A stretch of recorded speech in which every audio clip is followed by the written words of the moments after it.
और जब हम अपने महान पुरुषों के बारे में चर्चा करते हैं, चाहे सरदार वल्लभ भाई पटेल जी हो, चाहे छत्रपति शिवाजी महाराज हो, या चाहे अन्य हमारे समाज के महान पुरुष जो भी हैं, अगर उन्होंने देश और समाज में पहचान बनाई थी तो उन्होंने अपने कर्मों से निडरता से पहचान बनाई थी।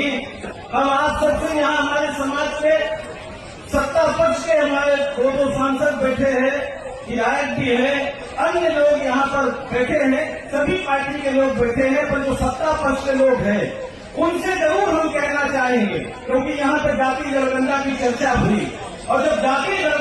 जनगणना की चर्चा हुई और अगर उसमें पिछड़ा वर्ग का काला भी नहीं है, जो नोटिफिकेशन किया है भारत सरकार ने, अगर उसमें काला नहीं है जाति जनगणना का, तो ये आपकी जिम्मेदारी बनती है कि आप अपने दल के बीच में इस बात को उठाएं। ये आपकी जिम्मेदारी है। हम जिस दल में हैं, हम लगातार लड़ाई लड़ते हैं। राहुल गांधी जी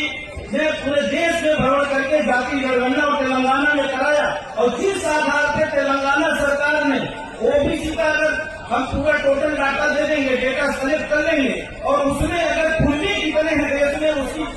संख्या नहीं पता चलेगी, तो शायद हमें न्याय पाने से हम लोग वंचित रह जाएंगे। इसलिए मेरा आपसे आग्रह, अगर हम सरकार में है, सत्ता में है, हम डरे नहीं। जिस तरह हमारे पूर्वज नहीं डरे,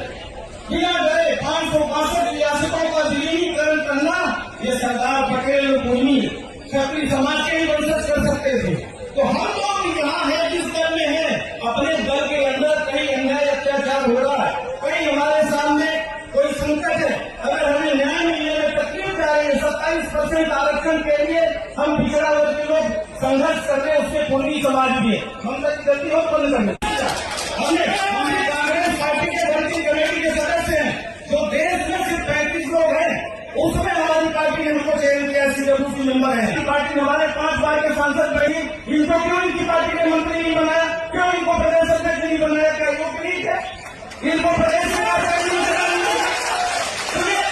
अगर हम समाज की चर्चा नहीं करेंगे, क्योंकि समाज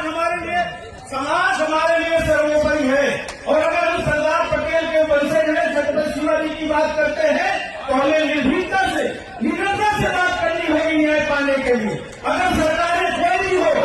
या किसी अन्य दल की पार्टी की सरकार हो, अगर वो गलत करती है, अन्याय अत्याचार करती है, तो हमें मिलकर उसके खिलाफ लड़ना पड़ेगा, उसको सबक सिखाना पड़ेगा। ये हमारी बड़ा की जिम्मेदारी।